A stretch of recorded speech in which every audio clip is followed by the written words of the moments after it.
Kali begini, kalau teman-teman lihat di kanal saya selalu mengatakan ujungnya stay relevant. Ya.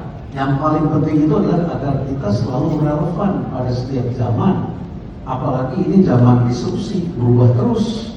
Teman-teman sekarang punya impian, ada yang masih puluhan ribu, barangkali followersnya sudah menikmati, ada yang sudah ratusan ribu, ada yang jutaan mikir akan aman terus. Belum tentu aman, karena zaman berubah, situasi berubah, selera berubah, ya. Suatu ketika kita tidak relevan. Karena saya sudah mengalami, saya adalah sejarah yang mengalami itu. Ya, saya adalah dosen yang bertarung menghadapi perubahan zaman. Bayangkan dulu saya mengajar caranya adalah cara zaman dulu pada waktu itu. Tiba-tiba selesai saya PhD tahun 98, saya baru pulang dari Amerika. Situasinya mahasiswa saya belum berani ngomong. Kalau saya lihat semuanya menatap tunduk ke bawah, tidak berani ngomong. Saya harus berusaha keras dan membuat anak-anak saya supaya berani menatap seperti Anda menatap saya. Dan saya kemudian melihat mereka belum pernah punya paspor. Saya dorong mereka punya paspor supaya bisa keluar negeri. Ya. Nah, setelah itu mahasiswanya sekarang berebutan ngomong. Zamannya berubah. Sekarang mahasiswa itu kita hanya kasih silabus. Dia sudah baca dan dia bisa ngecek omongan kita. Karena kita lagi ngajar, mereka semua bawa laptop dan di laptop itu mereka ngecek kita. Ya, omongan kita benar apa enggak? Mereka cek lewat AI. Jadi hari ini cara mengajar berbeda, bahannya berbeda. Bayangkan coba, zaman saya kuliah, buku marketing yang dipakai itu adalah Philip Kotler. Zaman saya kuliah, itu pun sudah lama. Hari ini orang masih pakai Philip Kotler. Padahal Philip Kotler umurnya sudah 90 sekian tahun dan banyak yang tidak relevan. Ya, contohnya masih newspaper. Maka saya cari siapa di YouTube, ketemu Mas Nover. Saya bilang harus ngajar ke kelas saya, ceritakan YouTube itu bagaimana. Ya, bagaimana marketing communication dalam penggunaan YouTube, bagaimana menggunakan TikTok, bagaimana menggunakan yang lain sebagainya. Jadi kita ini perlu membuat diri kita relevan. Dulu saya itu penulis di surat kabar, ya. Bayangkan coba, saya puas sekali nulis di koran. Hari itu juga menterinya telepon saya, hari itu juga presiden yang menghubungin saya. Ya, bayangkan pada saat itu. Hari ini orang tidak baca koran.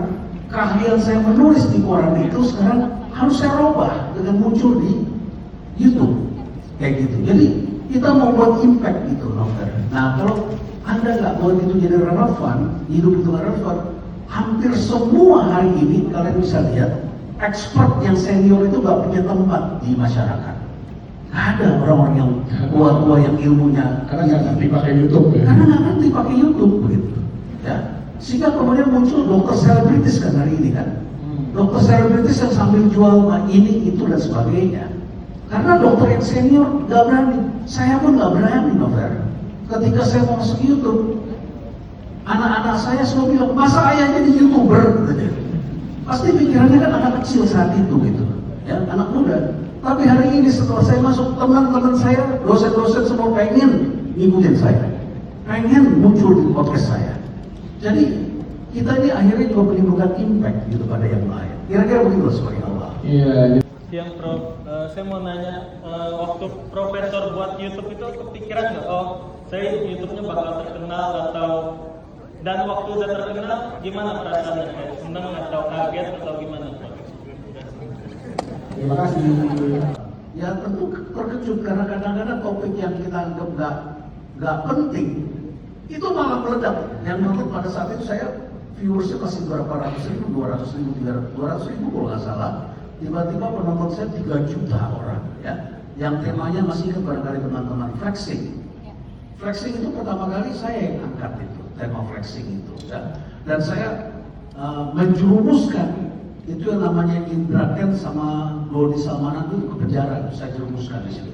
Jadi saya ceritakan pada publik dan polisi datang ke tempat saya menanyakan.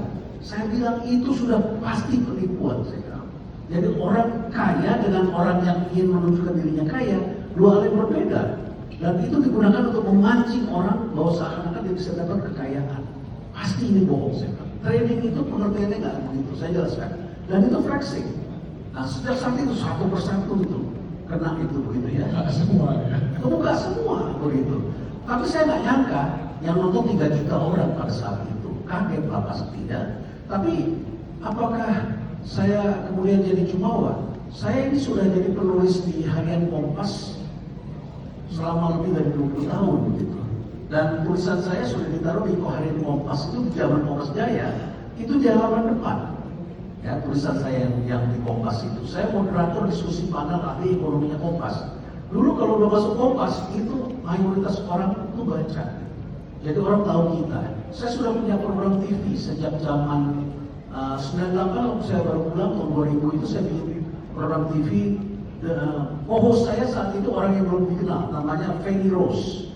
Ya, Fanny Rose tadinya adalah host acara olahraga. Jadi tangannya itu masih kalau ngomong itu masih seperti motivator, hal-hal begini dan sebagainya. Kemudian saya latih supaya dia bisa jadi pembawa acara host yang lebih soft gitu. Yang pernah jadi co-host saya itu Fanny Rose, Dewi Lestari, ya, Bidu, siapa lagi? Ada beberapa orang itu. Dian Sastro juga pernah menjadi dengan saya begitu ya. Saya bintang iklan kolak angin, kalian tahu itu barangkali, gitu kan ya.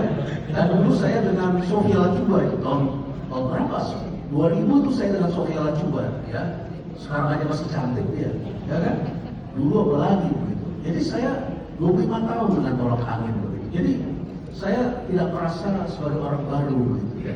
Tapi saya merasa perlu berusaha lagi. Terus terang menjangkau Gen Z itu tidak mudah.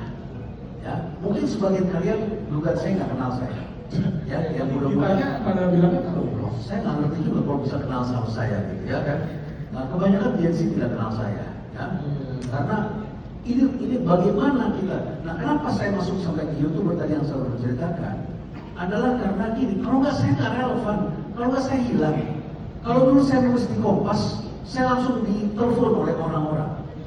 Ya, terus pada saat itu Kompas jadi sumber berita utama untuk seluruh orang Indonesia kan? Ya.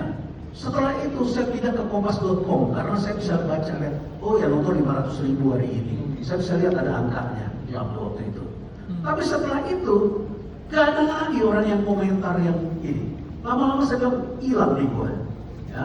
Kalau hilang, teman-teman, kita semua tuh memerlukan galeri kan. Kalau Anda jadi pelukis, jangan jadi pelukis pinggir jalan. Pelukis pinggir jalan itu tergantung pada orang lewat di situ. Ya, apa artinya? Kalau bekerja, jangan jadi karyawan biasa. Harus punya galeri. Galeri itu apa? Media. Kayak YouTube ini kan galeri.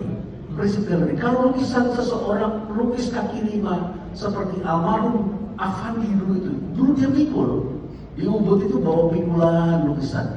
Tapi setelah lukisannya ada di galeri, itu harganya miliaran rupiah itu.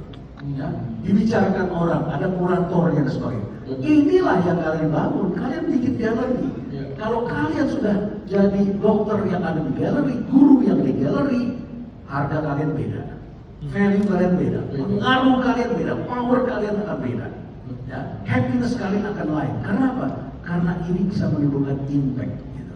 Bisa menimbulkan impact. Karena enak kan?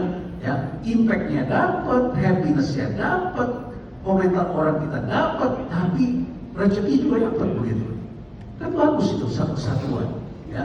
Jadi tidak berdiskusi. Jadi saya kira itu.